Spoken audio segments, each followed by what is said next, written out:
वैद्युत द्विध्रुव की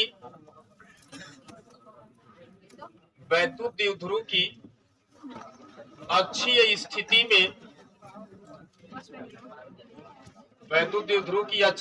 में वैद्युत विभव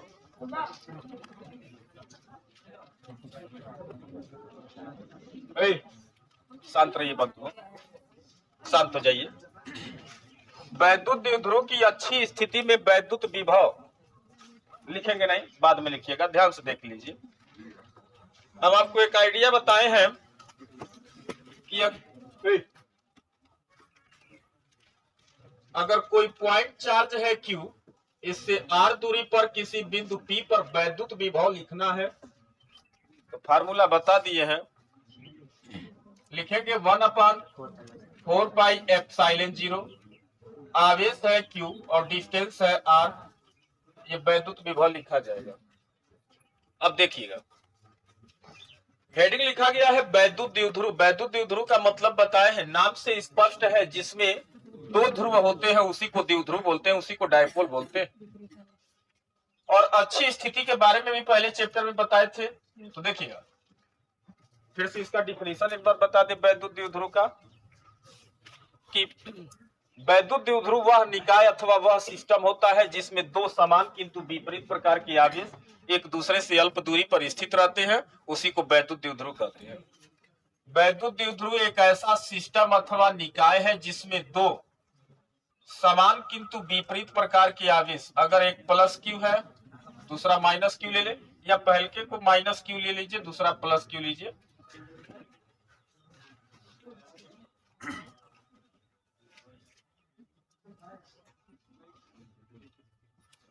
नहीं एडजस्ट हो पा रहा है।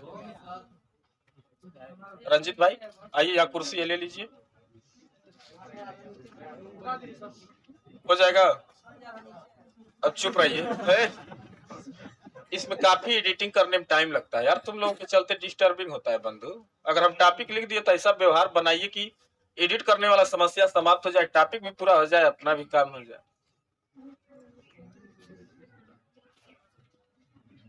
दो समान किंतु विपरीत प्रकार के आवेश एक दूसरे से अल्प दूरी पर स्थित होते हैं, इसी को वैद्युत द्विध्रुव बोलते हैं। हमें इस द्विध्रुव की अच्छी स्थिति क्या होता है, दोनों आवेशों को मिलाने वाली जो रेखा होती है, इसी को आगे से लेकर के पीछे तक बढ़ा देंगे, जैसे इसको हम और आगे तक बढ़ाते हैं यहां तक। अब इस पर आप कहीं भी कोई पॉइंट लेंगे तो सब अच्छी स्थिति वाला बिंदु कहलाएगा। और निरक्षी स्थिति क्या होता है, तो इसी द्विध्रुव के मध्य बिंदु से एक अभिलंबवत रेखा खींचते हैं, और अभिलंबवत रेखा पर कहीं कोई पॉइंट ऊपर या नीचे कहीं भी कोई पॉइंट लेंगे तो वो क्या हो जाएगा, निरक्षी स्थिति होता है। अभी हम अच्छी स्थिति में वैद्युत विभव निकालेंगे, तो ध्यान से देखिएगा। मैं मान लेता हूं कि अच्छी स्थिति में यहाँ कोई पॉइंट है P और इस पर हमें वैद्युत विभव का मान निकालना है, तो ध्यान से देखिएगा। अगर ये द्विध्रुव का मध्य बिंदु है तो ये वाला आधा डिस्टेंस L होगा और इधर भी आधा डिस्टेंस L होगा, L और L मिलकर के टोटल डिस्टेंस 2L हो जाएगा।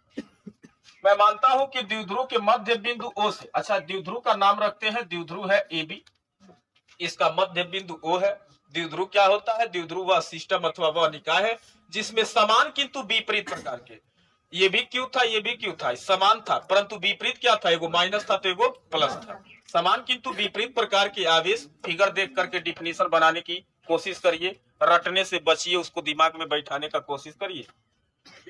समान किंतु विपरीत प्रकार के आवेश एक दूसरे से अल्प दूरी पर, ये बीच का डिस्टेंस जो इतना दिखाया गया है बहुत अल्प होता है, अल्प दूरी पर स्थित होते हैं, तो इस सिस्टम अथवा इस निकाय को ही वैद्युत द्विध्रुव इलेक्ट्रिक डायपोल बोलते हैं। मैं मान लेता हूं कि द्विध्रुव के मध्य बिंदु से R दूरी पर अच्छी स्थिति में कोई पॉइंट है P, इस पर हमको वैद्युत विभव का मान ज्ञात करना है। आपको दे दिया है, सुनिए आपको दिया क्या है, कह रहा है कि एक वैद्युत द्विध्रुव है, उसके मध्य बिंदु से R दूरी पर अच्छी स्थिति में एक बिंदु है P, आप उस बिंदु पर वैद्युत विभव ज्ञात कीजिए। जैसा दिया है अभी हम वैसे ही लिखे हैं, मैं बना दिया हूं, द्विध्रुव है, इसके बीच का डिस्टेंस 2L था, इसके मध्य बिंदु से R दूरी पर अच्छी स्थिति में कोई बिंदु है P, इस पर हमें वैद्युत विभव ज्ञात करना है। तो ध्यान से सुनिए, अभी हम तुरंत सबसे पहले फार्मूला लिखे हैं। आपको अगर आवेश पता है, डिस्टेंस पता है, तो इस आवेश के कारण इस बिंदु पर आप वैद्युत विभव लिख सकते हैं। सही है। वैसे अगर ये आवेश आपको पता है माइनस क्यू है, इस आवेश से इस पॉइंट पी की दूरी पता हो जाए तो उस फार्मूले को लगा करके इसके कारण इस बिंदु पर विभव निकाल लेंगे, और फिर इस आवेश से इस बिंदु पी की दूरी पता कर लेंगे, इसके कारण विभव निकाल लेंगे, और विभव अदिश राशि होता है, दोनों के कारण विभव निकाल के जोड़ देंगे, कुल विभव का मान निकल के आ जाएगा। सहमत है इस बात से? ठीक, तो लिखते हैं माइनस क्यू आवेश के कारण, क्यू आवेश के कारण बिंदु पी पर वैद्युत विभव हम इसको थोड़े समय के लिए V1 मान के चलते हैं। माइनस चार्ज था, ध्यान से सुनिएगा, 1/4 पाई एप्सिलॉन 0। अच्छा एक बात बताइए, क्या हम इस आवेश से उसका डिस्टेंस पता किए हैं? अभी नहीं पता किए, तो सुनिएगा हम पता कर देते हैं। अगर यहां से लेकर के यहां तक का डिस्टेंस r था, इसमें यल और जोड़ देंगे तो इस आवेश से इस पॉइंट की दूरी पता चल जाएगी, यानी कि r प्लस l हो जाएगा। मध्य बिंदु से इस पॉइंट तक की टोटल दूरी r थी, हमको इस आवेश से इस बिंदु की दूरी पता करना था। टोटल डिस्टेंस में से इतना घटा देंगे, बोले तो ये r माइनस l होगा। दोनों आवेशों से उस बिंदु की दूरी पता कर। अब हम पहले वाले आवेश यानी कि माइनस क्यू आवेश के कारण इस बिंदु पर विभव लिख रहे हैं। V1 बराबर 1/4 पाई एप्सिलॉन 0। विभव एक अदिश राशि होती है, ये चार्ज माइनस क्यू था तो माइनस क्यू, और डिवाइड बाई डिस्टेंस पता है हमको कितना, r प्लस l। जैसे यहाँ डिस्टेंस चार्ज पता है, डिस्टेंस पता है r, तो q बाई r लिखते हैं। वैसे यहाँ चार्ज माइनस क्यू था और डिस्टेंस r प्लस l था, तो r प्लस l रखे हैं। सही है। अब माइनस को आप आगे निकाल लीजिए, तो V1 बराबर माइनस 1/4 पाई एप्सिलॉन 0, और ये q अपार r प्लस l होगा। ठीक, हम एक आवेश के कारण बोले तो माइनस क्यू आवेश के कारण विभव निकाले। इसी तरह आप लिखेंगे प्लस क्यू आवेश के कारण, प्लस क्यू आवेश के कारण बिंदु P पर वैद्युत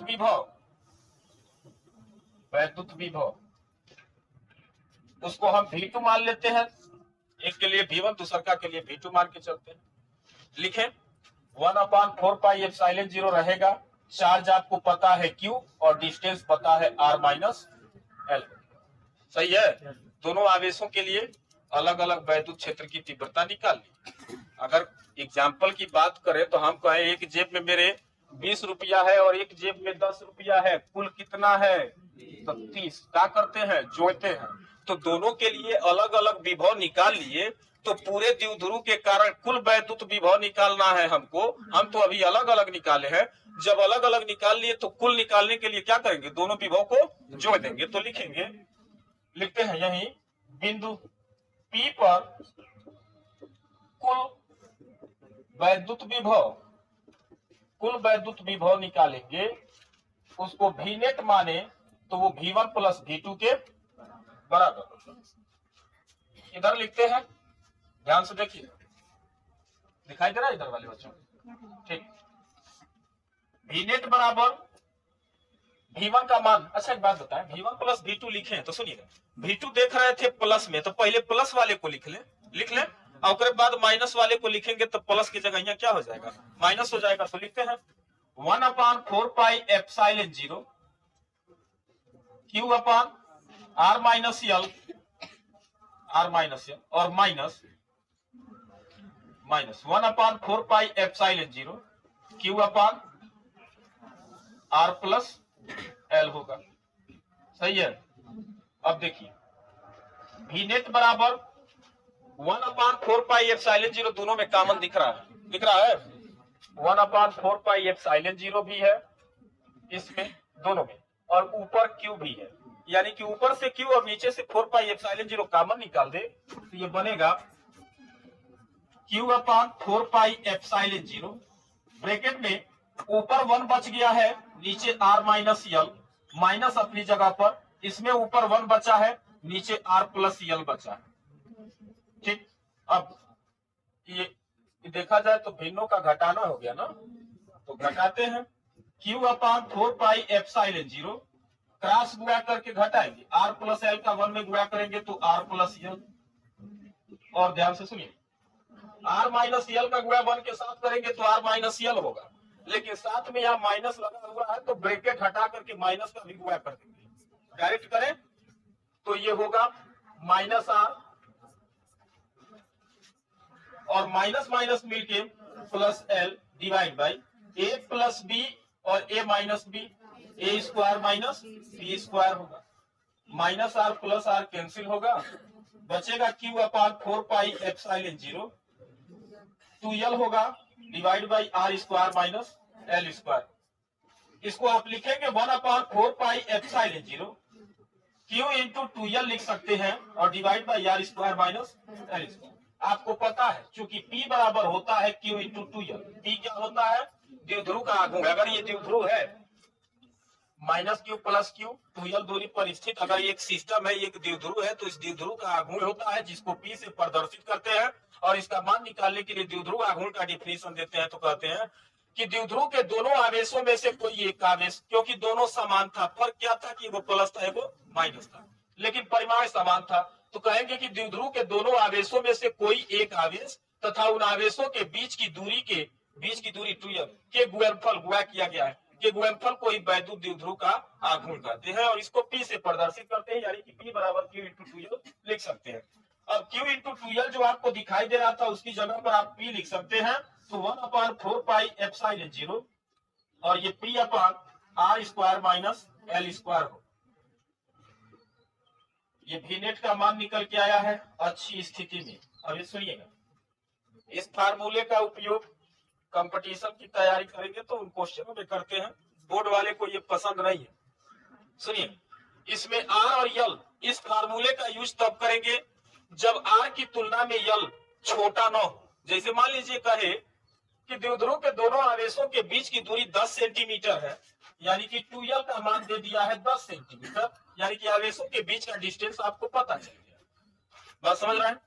अच्छा, तो जब 2l 10 सेंटीमीटर का आधा डिस्टेंस कितना हो जाएगा, 5 सेंटीमीटर होगा। बात समझ रहे हैं? 5 सेंटीमीटर। और एक बात और, अगर ध्यान दीजिएगा बोर्ड पे, अगर इसके मिड पॉइंट से कहे कि आप 10 सेंटीमीटर या 2 सेंटीमीटर की बात करें, यानी कि आर का मान 2 सेंटीमीटर हो जाए, तो क्या 5 सेंटीमीटर की तुलना में 2 सेंटीमीटर छोड़ सकते हैं? नहीं छोड़ सकते हैं। तो इस फार्मूले का यूज तब होगा जब आर की तुलना में यल छोटा न हो। लेकिन कभी कभी देखिएगा, ये बीच का डिस्टेंस बहुत अल्प होता है, एंगस्ट्रॉम में होता है, 10 की पावर 10 माइनस 10 के रूप में होता है। अगर ये डिस्टेंस बोले तो द्विध्रुव के बीच की दूरी क्या हो जाए, बहुत कम हो जाए, और अच्छी स्थिति वाला डिस्टेंस आर का मान बहुत बड़ा हो जाए, तब उस स्थिति में बोले तो ये आर बहुत बड़ा और यल छोटा। तो हम आइडिया बताएं कि समुद्र से आप एक बाल्टी पानी निकालेंगे तो उसके जल स्तर में कोई कमी होगा, तब आर स्क्वायर की तुलना में आप एल स्क्वायर को छोड़ सकते हैं, जगह नहीं है किनारे लिखते हैं। देखिएगा, यदि आर ग्रेटर देन किससे, एल से, तो आर स्क्वायर में से एल स्क्वायर घटाएंगे तो आर स्क्वायर ही रहेगा। अब लिखते हैं भी नेट बराबर 1 अपान 4 पाई एप्सिलॉन 0 पी अपनी जगह पर, और R square minus L square की जगह पर केवल क्या लिखेंगे, आर स्क्वायर लिखेंगे। ये अच्छी स्थिति में वैद्युत विभव का फार्मूला, ध्यान से देखिएगा, ये बोर्ड वालों को बहुत पसंद है, ये वाला फार्मूला। इस वाले फार्मूले का आपके बुक में फाइनली यही फार्मूला दिया है और इसी को आपको कवर भी करना है। इस वाले फार्मूले के लिए न्यूमेरिकल यूज करेंगे, फार्मूला तभी आप इसको अप्लाई करेंगे जब आर की तुलना में यल छोटा नहीं है तब, और आर की तुलना में यल बहुत छोटा। जैसे एग्जाम्पल की बात करें, कहे कि मध्य बिंदु से आर का मान 5 मीटर दे दे, आर का मान 5 मीटर दे दे, और दोनों आवेशों के बीच का जो डिस्टेंस है उसको मान लीजिए 0.002 मिलीमीटर दे, और मिलीमीटर को आप मीटर में कन्वर्ट करेंगे तो 10 की पावर माइनस 3, यानी कि ये 0.0000 और 2 हो जाएगा। अब 5 मीटर की तुलना में 0.0002 क्या है, बहुत छोटा हो गया।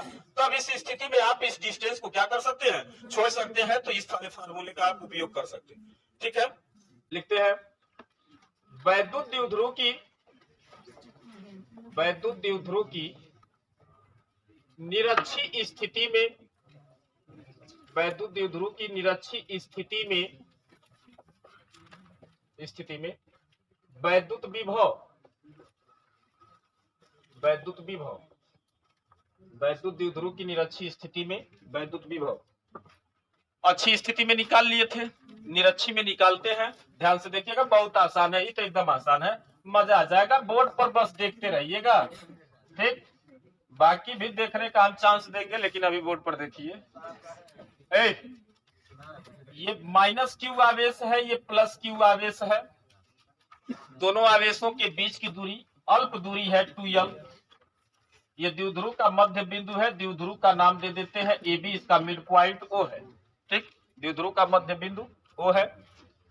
निरक्षी स्थिति क्या होगा, तो हम आपको बताए थे कि द्विध्रुव के मध्य बिंदु से, ठीक ना, अभिलंबवत आप एक रेखा खींचेंगे, अभिलंबवत यानी कि 90 डिग्री का बोला जाए तो ये रेखा, इस रेखा का नाम भी होता है जिसे हम लंबवर्धक कहते हैं, ठीक ना। और इसके पहले भी बताए थे कि लंबवर्धक क्या होता है, किसी रेखा पर जब हम लंबवर्धक खींचते हैं तो एक तो नाम से स्पष्ट है लंब यानी कि 90 डिग्री, और धक मतलब जिस रेखा पर इसको भेजे हैं ये दोनों को इक्वल पार्ट में डिवाइड कर देगा, और धक यानी कि आधा आधा कर देगा, लंब मतलब 90 डिग्री, तो ये होता है लंबवर्धक, ठीक। और कोनो जरूरी नहीं है बाबू मुन्ना लोग, कोनो जरूरी नहीं है कि खाली ऊपर होगा, ठीक ना, इसको आप नीचे तक भी लेके आ सकते हैं, ठीक ना। यानी कि कंडीशन नहीं है कि खाली ऊपर नीचे हो सकता है, बात समझे। तो नीचे वो ले लीजिएगा, कुछ लोग टेंशन में थे खाली ऊपर लेते हैं, नीचे में आपका मिलेगा। देखिएगा आप इस पर आप कहीं भी कोई पॉइंट लेंगे, ज्यादा ना समझिए, कहीं भी कोई पॉइंट लेंगे, ये हर पॉइंट किस स्थिति में होगा, निरक्षी स्थिति में होगा, ठीक ना। और दोनों आवेशों को मिलाने वाली रेखा को आगे पीछे करेंगे, उस पर कोई पॉइंट लेंगे तो वो सब अच्छी स्थिति होगा। तो यहाँ निरक्षी स्थिति है, ठीक ना। तो इस पर यहाँ यहाँ यहाँ कहीं भी आप कोई पॉइंट लेंगे, हर पॉइंट कौन सी स्थिति का कहलाएगा, निरक्षी स्थिति। अब सुनिएगा, अब नीचे वाला का काम खत्म है, इसको हटाते हैं। सुनिए, मध्य बिंदु O था, ये डिस्टेंस 2l था। जब ये मध्य बिंदु था तो ये आधा पार्ट L होगा और ये भी आधा पार्ट L हो जाएगा। और द्विध्रुव के मध्य बिंदु से R दूरी पर कोई पॉइंट है P, इस पर हमको वैद्युत विभव का मान निकालना है। किसके कारण, इस पूरे द्विध्रुव के कारण निरक्षी स्थिति में एक बिंदु P है जो द्विध्रुव के मध्य बिंदु से R दूरी पर है, और इस पर हमें क्या करना है, वैद्युत विभव का मान निकालना है। यानी कि आपको दिया रहेगा, क्या देगा आपको, सुनिए, कहेगा कि एक द्विध्रुव है, इसके मध्य बिंदु से R दूरी पर निरक्षी स्थिति में कोई पॉइंट है, उस पर आप वैद्युत विभव निकालिए। यानी कि जो दिया हुआ है हम उसको लिख लिए हैं, अब हम अपने साइड से इसका मान निकालते हैं। तो देखिए, हम तभी निकाल पाएंगे पॉइंट P पर, इस द्विध्रुव के कारण पॉइंट P पर वैद्युत विभव का मान तभी निकाल पाएंगे जब हम अलग अलग आवेशों से इस बिंदु पर वैद्युत विभव निकाल लें, अलग अलग। बात समझ रहे हैं, माइनस क्यू के कारण इस पर विभव निकाल लिया, मान लीजिए V1 आ गया, प्लस क्यू के कारण इस पॉइंट पर विभव निकाल लिया, मान लिया V2 आया। विभव अदिश राशि है, दोनों को उठा के डायरेक्ट जोड़ देंगे तो कुल विभव का मान निकल जाएगा ऊपर से। अभी सुनिएगा, इस आवेश के कारण इस पॉइंट पर विभव निकालना है तो हमको पता करना पड़ेगा ये पहले कितना दूरी पर है। तो दूरी हमको पता नहीं है तो हम दूरी पता करते हैं। देखिएगा, बहुत ध्यान से देखते रहिएगा। मैं मान लेता हूं कि ये x दूरी है, इस x का मान निकाल सकते हैं जब भाई लंबवर्धक था बच्चों, ठीक ना। अच्छा एक बात और सुनिए, रोकते हैं, ये डिस्टेंस L है, ये डिस्टेंस R है, तो फिर यहाँ भी L और R, तो इसको मिलाएंगे तो ये भी कितना बनेगा, x ही बनेगा, सही है। क्योंकि ये वाला L था, ये वाला R था, एक एंगल 90 डिग्री था, तो इसके लिए भी यहाँ 90 डिग्री का एंगल, ये डिस्टेंस L और ये R, तो ये वाला भी x ही होगा। अब सुनिएगा, आप पाइथागोरस प्रमेय लगा करके जब ये आपको आधार पता है, लंब पता है, तो कोण का मान निकाल सकते हैं। यानी कि x का मान निकालेंगे तो अंडर रूट, अब x हटाया डायरेक्ट लिख लो, r square plus l square, और यहाँ भी ये डिस्टेंस होगा r square plus l square. और आपको पता है, हम बताए थे बिंदु आवेश के कारण अगर आपको एक पॉइंट चार्ज पता है, डिस्टेंस पता है, तो आप फटाफट विभव लिखते हैं तो 1/4 पाई एप्सिलॉन 0 आवेश अपान क्या लिखते हैं, डिस्टेंस लिखते हैं, सही है ना। तो चार्ज पता हो गया, प्लस क्यू माइनस क्यू है, और डिस्टेंस पता है तो अलग अलग विभव निकाल सकते हैं। इसी फार्मूले को लगा कर निकाले तो लिखते हैं माइनस क्यू आवेश के कारण के कारण बिंदु P पर वैद्युत विभव उसको V1 मान लें, तो V1 बराबर डायरेक्ट लिखते 1/4πε0, चार्ज था -q डिवाइड बाई दूरी √r² प्लस l²। माइनस यहाँ ठीक नहीं लग रहा है, इसको बाहर निकाल लीजिए। -1/4πε0 q/√r² प्लस l²। अब क्या लिखेंगे? प्लस q आवेश के कारण बस इतने लिख दे, बाकी तो आप समझदार है, फिर वही रिपीट करना है। इसके लिए V2 मान लें, तो ये 1/4πε0 आवेश क्या था? प्लस q था डिवाइड बाई डिस्टेंस पता है r² प्लस l²। अब लिखेंगे बिंदु P पर कुल वैद्युत विभव निकालेंगे, तो V नेट बराबर आप कुल निकालेंगे तो दोनों का योग कर देंगे डायरेक्ट, क्योंकि ये अदिश राशि होती है, अलग अलग विभव पता कर लिया है। बात समझ में आ रहा है? V नेट बराबर V1 का मान निकाल दिए -1/4πε0 q/r² प्लस l² और प्लस 1/4πε0 q/√r² प्लस l²। मजा आ गया, जितने प्लस में उतने माइनस में है, जब ऐड करेंगे तो प्लस माइनस कट जाएगा, यानी कि V नेट का मान क्या हो जाएगा? 0 हो जाएगा। 0 होने का लॉजिक क्या है? 0 होने का लॉजिक आप कहेंगे कि द्विध्रुव के, सुनिए इधर ध्यान से, अगर आपसे कोई पूछे कि वैद्युत द्विध्रुव के निरक्षीय स्थिति में वैद्युत विभव के मान के 0 होने का मतलब कैसे 0 हो गया, आप एक लाइन में क्या जवाब? आप कहेंगे द्विध्रुव में दो आवेश होता है, एक वो जितने प्लस होता है उतने माइनस होता है, और निरक्षीय में दोनों आवेशों से वह बिंदु क्या हो जाता है? समान दूरी पर हो जाता है, और आवेश प्लस और माइनस होने के कारण जब नेट विभव का मान निकालेंगे तो प्लस माइनस क्या हो जाएगा? अच्छा एक बात और बताइए, सुनिए, इसको खींच के धीरे धीरे यहाँ लेके आएंगे, ठीक ना? तो जब पॉइंट यहाँ आएगा, तो पॉइंट यहाँ आ गया, तो जो हाई वाला डिस्टेंस आर था उसको R न मान करके अब इसी को R मानेंगे ना। फिर इसको इस आवेश से मिलाएंगे, फिर ये वाला कोण का मान r² प्लस l² हो जाएगा। यहाँ भी वही कंडीशन हो जाएगा। हर परिस्थिति में आप पॉइंट को खींच करके लेके ऊपर से नीचे तक लेके आएंगे, ये दोनों आवेशों से दूरियां हमेशा क्या रहेगी? यानी कि निरक्षीय स्थिति पर किसी भी बिंदु पर आप विभव का मान निकालेंगे तो हर पॉइंट पर वैद्युत विभव का मान क्या होगा?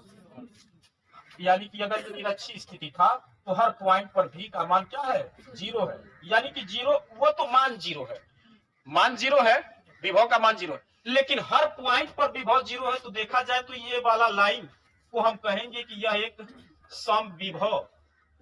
समविभव वाली रेखा हो जाएगी। समविभव का मतलब समान विभव वाला। वो बात की बात है कि उसका मान क्या है? 0 है, लेकिन है तो समान, तो इसे हम कहते हैं कि ये समविभव वाली। अच्छा, इस पर से एक पृष्ठ गुजार दे, जैसे एगो कॉपी ले लीजिए तो पृष्ठ है ना, इस पर से एक आप एक पृष्ठ गुजार देंगे तो उस पृष्ठ के प्रत्येक बिंदु पर वैद्युत विभव का मान क्या हो जाएगा? समान हो जाएगा। तो कहेंगे कि वह कैसा पृष्ठ है, तो उसका नाम दे देंगे वह समविभव पृष्ठ है।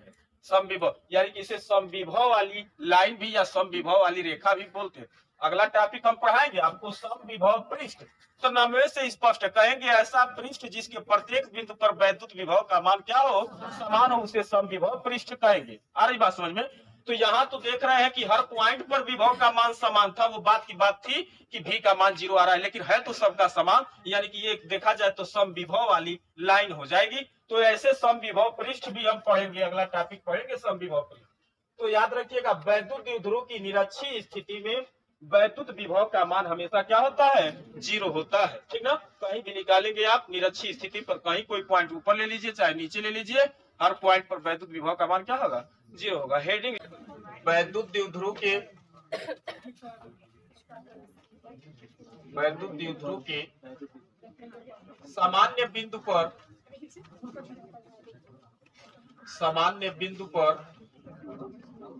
वैद्युत विभव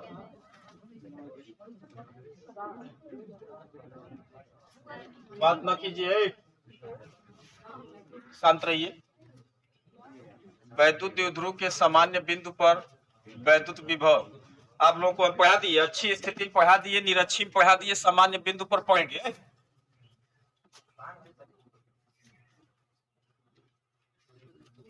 लिखेंगे नहीं आप लोग?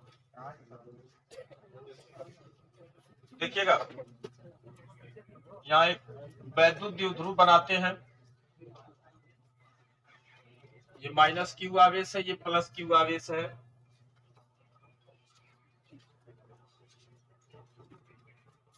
द्विध्रुव के मध्य बिंदु को हम O मान लेते हैं। ये द्विध्रुव है AB।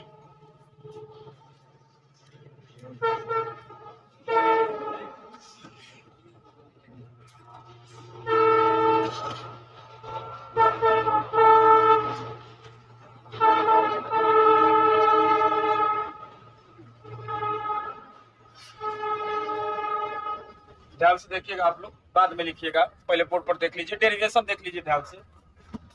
ये द्विध्रुव का मध्य बिंदु है, न तो हम बिंदु को अच्छी स्थिति में लेंगे और न निरक्षी स्थिति में लेंगे। हम कोई सामान्य बिंदु लेते हैं, ये पॉइंट है P, और इसको द्विध्रुव के मध्य बिंदु से मिलाएंगे, और मिलाएंगे तो हम मान लेते हैं कि ये कुछ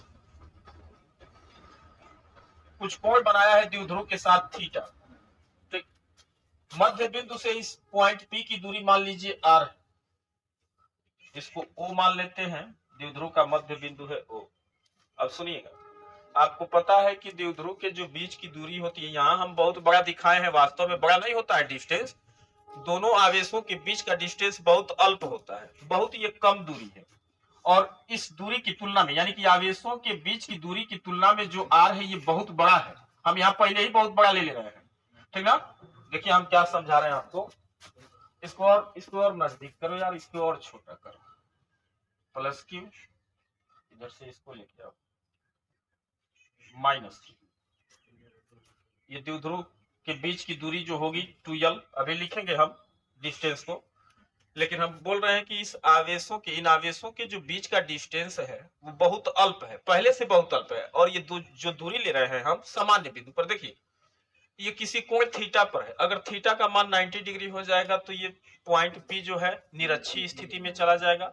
अगर थीटा का मान 0 हो जाएगा तो वो पॉइंट अच्छी स्थिति में हो जाएगा। यहाँ न तो अच्छी स्थिति में है और न ही निरक्षी स्थिति में। किसी जनरल सामान्य बिंदु पर हमको वैद्युत विभव का मान ज्ञात करना है। मैं मान ले रहा हूं कि आवेशों के जो बीच का डिस्टेंस है वो बहुत पहले से तो बहुत अल्प होता है, और जो ये डिस्टेंस ले रहे हैं R, ठीक ना, ये बहुत बड़ा है। एक बात और बताइएगा, ध्यान से सुनिएगा, हम इस पॉइंट को इस आवेश से मिलाते हैं, धन आवेश से मिलाते हैं, और एक बार उसी पॉइंट को हम ऋण आवेश से भी मिलाते हैं, ऐसे। ये द्विध्रुव है AB, मध्य बिंदु है O।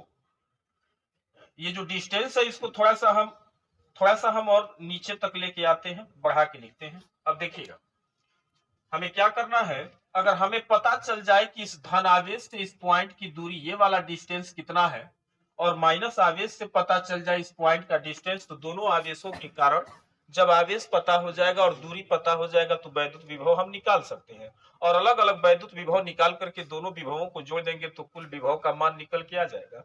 मध्य बिंदु से, द्विध्रुव के मध्य बिंदु से R दूरी पर हमें वैद्युत विभव का मान निकालना है। इस आवेश से पॉइंट P की दूरी हमको पता नहीं है तो हम उसको पता करेंगे। पता करने के लिए क्या करेंगे, हम इस धन आवेश से इस वाली रेखा पर एक परपेंडिकुलर लाइन खींचेंगे, लंब खींचेंगे, 90 डिग्री का लंब खींचेंगे। और सेम कंडीशन यहाँ भी माइनस क्यू आवेश से हम इस पर एक लंब खींचेंगे, ये भी लंब है। एक बात और देखिएगा, अगर ये दो समांतर रेखाएं दिख रही हैं, ठीक ना, और इनको अगर कोई तीसरी रेखा काट रही है तो ये वाला एंगल और ये वाला एंगल आपस में क्या होगा, बराबर होगा। पॉइंट O को यहां मान लेते हैं, ये भी थीटा ही होगा, ठीक। और देखिएगा ये वाला आधा डिस्टेंस L होगा और ये वाला आधा डिस्टेंस L होगा, और ये मध्य बिंदु हो गया है O, ठीक। और इस मध्य बिंदु से R दूरी पर निरक्षी स्थिति में कोई बिंदु है P, इस पर हमें वैद्युत विभव ज्ञात करना है। तो हम लॉजिक क्या बताए आपको कि पहले अगर आवेशों से इस पॉइंट की दूरी पता हो जाएगी तो आप वैद्युत विभव का मान निकाल सकते हैं। तो देखिएगा हम डिस्टेंस पता करते हैं, डिस्टेंस यानी कि एक बात और बता दें, सुनिएगा, सुनिए, अगर किसी पॉइंट से आप दो रेखाएं खींचते हैं और इन दोनों रेखाओं की लंबाइयां क्या है, बहुत बड़ी है। लंबाइयां इतनी अधिक है कि इसके बीच का गैपिंग क्या है, बहुत कम है। लंबाइयों की तुलना में बीच की गैपिंग क्या है, बहुत कम है। और इस पर अगर दोनों में से अगर ये वाला रेखा लंब खींचा जाएगा तो यहां से लेकर के ये वाला डिस्टेंस और यहां से लेकर के ये वाला डिस्टेंस आपस में क्या हो जाएगा, बराबर हो जाएगा। तो हम इसको लिखते हैं, ध्यान से देखिएगा कैसे लिखते हैं। जहां हम लंब खींचे हैं इसको पॉइंट मान लेते हैं, एक पॉइंट सी मान लेते हैं। अब सुनिएगा, बी से लेकर के पी तक का डिस्टेंस, बी से लेकर के पी तक का डिस्टेंस बराबर होगा सी से लेकर के पी तक का डिस्टेंस। अभी बताए ना जी, ये दो रेखाएं क्या है, बहुत बड़ी हैं, इनके बीच का गैपिंग क्या है, बहुत कम है। और ऊपर से हम इस पर लंब खींचे हैं, तो जब जैसे ही लंब खींच देंगे तो ये वाला पॉइंट से लेकर के ये वाला डिस्टेंस और यहां से लेकर के यहां तक का डिस्टेंस दोनों आपस में क्या हो जाएगा, बराबर हो जाएगा। अब देखिएगा, हमें कुल टारगेट हमारा क्या है, कुल टारगेट हमारा ये है कि बी से पी तक का डिस्टेंस अगर पता चल जाएगा तो आवेश से दूरी पता चल जाएगी। क्योंकि सुनिएगा, आपको किसी पॉइंट आवेश से आर दूरी पर वैद्युत विभव लिखना रहता है किसी बिंदु पर, तो 1/4πε0 Q/r लिखते हैं। यहाँ तो डिस्टेंस पता ही नहीं है आवेश से उस बिंदु की, तो कैसे आप आर का मान रखेंगे। तो इसीलिए हम इस डिस्टेंस को निकाल रहे हैं, यही मेन लॉजिक है इसमें, इस डेरिवेशन में यही मेन लॉजिक है कि यही डिस्टेंस निकालना है। उसके लिए हम आपको आइडिया बताए हैं, ये तो मध्य बिंदु से था द्विध्रुव के, और ये आवेश से आप ले जाकर के मिला दिए हैं, और इससे आप इस पर एक लंब खींच दिए हैं। लंब खींचते ही ये दोनों रेखाएं आपस में बराबर हो जाएंगी। जब बराबर हो जाएगा तो बी से पी तक का डिस्टेंस और सी से पी तक का डिस्टेंस आपस में क्या हो जाएगा, बराबर हो जाएगा। इसको देखिएगा, आगे हम लिखते हैं कैसे। अगर मान लीजिए टोटल ओ से लेकर के पी तक के डिस्टेंस में से, ओ से लेकर के पी तक के डिस्टेंस ओपी में से आप ओसी को घटा देंगे तो सीपी का मान निकल जाएगा। तो लिखें, क्या लिखें, टोटल ओपी में से ओसी घटाएंगे।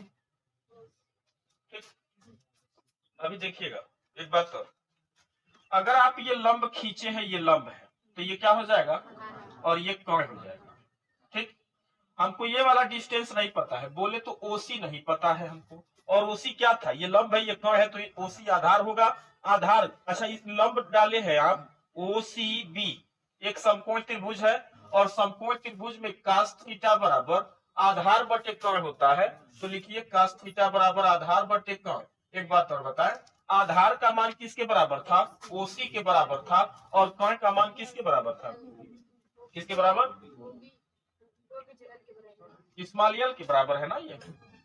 ठीक, हमको ओसी का मान निकालना है, तो ओसी बराबर क्या हो जाएगा, एल कॉस थीटा हो जाएगा। अब देखिएगा, बीपी बराबर सीपी था, और सीपी को ओपी माइनस ओसी लिख सकते हैं।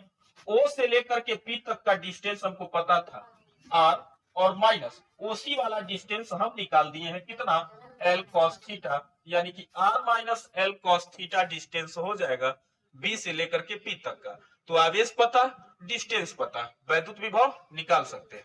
अब आगे सेम यहाँ वही कंडीशन होगा, जब इस ये वाली रेखा और ये वाली रेखा, इन दोनों के बीच में आप एक लंब खींचे हैं, और ये डिस्टेंस बहुत अधिक है इनके बीच की गैपिंग की तुलना में, तो ये वाला डिस्टेंस और ये वाला डिस्टेंस आपस में क्या हो जाएगा, इसको एक पॉइंट मान लेते हैं डी, और लिखते हैं ए से लेकर के पी तक का डिस्टेंस एपी बराबर डी से लेकर के पी तक का डिस्टेंस होगा। ठीक, और देखिए डीपी को हम दो पार्ट में तोड़ के लिखते हैं। आप ओ से पी तक ओपी में ओडी जोड़ देंगे तो कुल डिस्टेंस पता चल जाएगा। तो लिखें डीपी की जगह ओपी प्लस ओडी लिख सकते हैं। अच्छा, 90 डिग्री का एंगल था, ये थीटा था, थीटा के सामने वाली भुजा लंब, और पहले ही इसको लंब खींचे थे, ये क्या हो जाएगा, कर्ण हो जाएगा, ये क्या हो जाएगा, आधार हो जाएगा। फिर आपको आधार बोले तो ओडी का मान नहीं पता है, तो आप क्या लिखेंगे, कास थीटा बराबर, फिर लिखेंगे आधार बटे कर्ण। आधार का मान किसके बराबर था, ओडी के बराबर था, और कर्ण का मान किसके बराबर था, एल के बराबर था, यानी कि आप ओडी का मान निकालेंगे तो फिर एल कॉस थीटा हो जाएगा। अब देखिएगा, एपी बराबर डीपी बराबर, ओ से पी तक का डिस्टेंस पता है कितना, आर, और प्लस ओडी का डिस्टेंस पता होगा एल कॉस थीटा।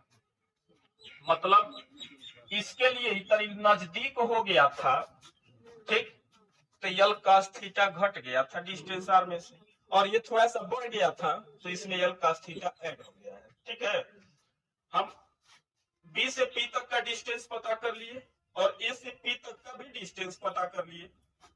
अब लिखेंगे क्या लिखते हैं, ध्यान से देखिएगा, लिखेंगे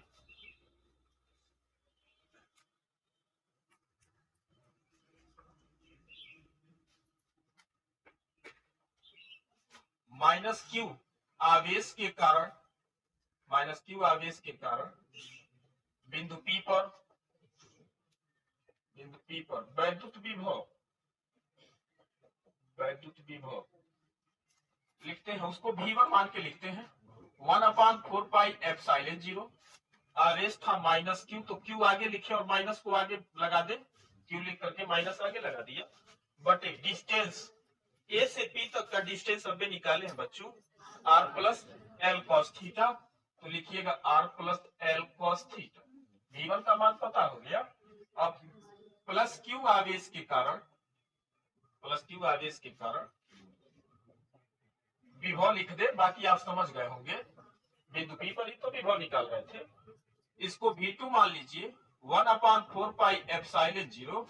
आवेश था प्लस क्यू, तो प्लस में रहेगा ये, डिवाइड बाई डिस्टेंस B से P तक का डिस्टेंस हमें पता है r minus L cos theta. अब बिंदु P पर कुल विभव निकालेंगे, V नेट का मान तो V1 प्लस V2 के बराबर होगा। V नेट बराबर V1 माइनस में V2 प्लस में, प्लस वाले को पहले लिख लो 1/4 पाई एप्सिलॉन 0 Q अपान r minus L cos theta. और जब उसको रखेंगे तो प्लस की जगह यहाँ क्या बना देंगे माइनस, और 1/4 पाई एप्सिलॉन 0 Q अपान r plus L cos theta. इसको ब्रैकेट में करते हैं, यानी कि V नेट बराबर 1/4 पाई एप्सिलॉन 0 कॉमन निकलेगा, Q भी कॉमन निकलेगा, तो Q भी निकाल दीजिए। ब्रैकेट में 1/r minus L cos theta minus 1/r plus L cos theta, दोनों का क्रॉस गुणा करते हैं।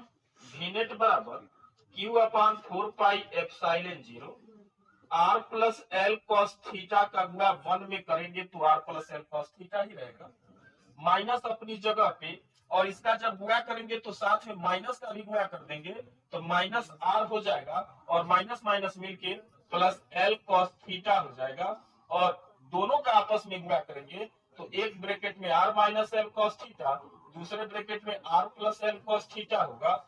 ये minus r plus r cancel होगा, एल कॉस थीटा में एल कॉस थीटा जोड़ेंगे तो 2l कॉस थीटा हो जाएगा, ठीक। और लिखते हैं V नेट बराबर Q/4 पाई एप्सिलॉन 0, और देखिएगा ये 2l कॉस थीटा होगा divide by a minus B A plus B, A square minus B square होगा L square cos square theta. अब बाकी यहाँ लिखते हैं, देखिएगा ये Q इंटू 2l को एक साथ लिख सकते हैं, तो लिखें V नेट बराबर 1/4 पाई एप्सिलॉन 0 Q इंटू 2l एक ब्रैकेट में cos theta divide by r square minus L square cos square theta. आगे लिख लेंगे आप, क्योंकि आपको पता है P बराबर Q इंटू क्या होता है 2l, तो Q इंटू 2l की जगह पर वैद्युत द्विध्रुव का आघूर्ण लिखेंगे 1/4 पाई epsilon 0 P cos theta upon r square minus L square cos square theta. ये फार्मूला आप बोर्ड के लिए यूज नहीं करेंगे, सुनिएगा। आगे लिखते हैं, यही लिखते हैं इधर, यदि r ग्रेटर देन है l से, इसके साथ में सुनिए, इसके साथ में cos थीटा लगा देंगे तो cos थीटा का अधिकतम मान एक ही होता है, और एक किसी संख्या के साथ गुणा करेंगे तो संख्या के मान में कोई परिवर्तन नहीं होता है, यानी कि r square minus L square cos square theta की जगह पर आप केवल क्या लिख सकते हैं r स्क्वायर लिख सकते हैं।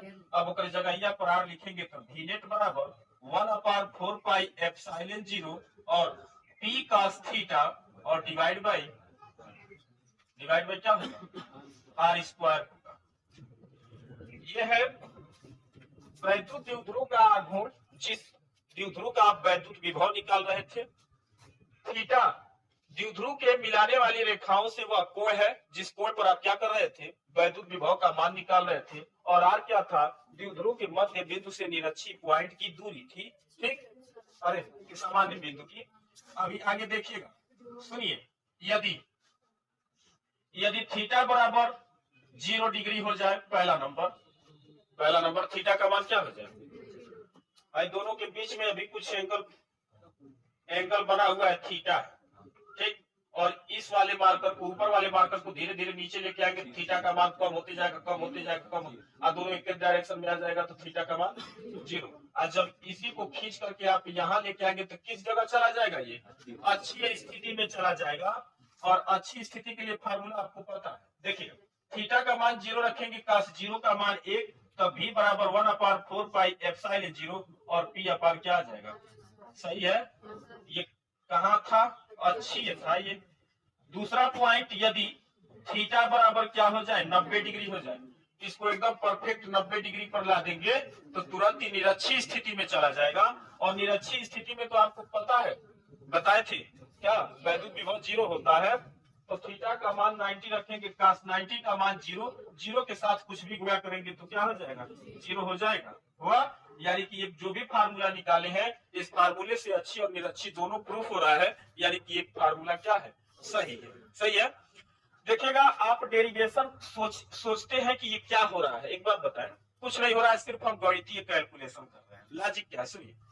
हमको कहा है कि एक वैद्युत द्विध्रुव है, इसके मध्य बिंदु से r दूरी पर कोई सामान्य बिंदु है, सामान्य बिंदु न तो अच्छी है न तो, जो द्विध्रुव के साथ इस पॉइंट को मिलाएंगे तो ये वाली रेखा द्विध्रुव के साथ थीटा कोण बना रही थी, कोई जनरल कोण। अब हम फिक्स तो नहीं कर सकते हैं 30, 40, 45, इसलिए क्या मान के चलेंगे, थीटा मान के चलेंगे। वो बात की बात है कि अगर आपसे 30 पूछा जाएगा तो थीटा का मान तुरंत से क्या रख दीजिएगा, 30 रख दीजिएगा, ठीक। तो हमें थीटा कोण पर सामान्य बिंदु पर वैद्युत विभव निकालना है, तो हम खुद सोचेंगे कि मुझे तो इस द्विध्रुव के लिए इस पॉइंट पर वैद्युत विभव निकालना है, तो सबसे पहले मुझे इन आवेशों से इस पॉइंट की दूरी पता करना होगा। अगर पॉइंट की दूरी पता हो जाएगी आवेशों से, तो बिंदु आवेश के कारण वैद्युत विभव वाला फार्मूला लगा करके और दोनों आवेशों के कारण हम अलग अलग वैद्युत विभव निकाल लेंगे और उस वैद्युत विभव का क्या कर देंगे, योग कर देंगे, जोड़ देंगे, तो नेट वैद्युत विभव पता चल जाएगा। यानी कि इस डेरिवेशन में लॉजिक क्या है कि केवल आपको B से P तक का डिस्टेंस निकालना था। उसके लिए हम क्या बताएं,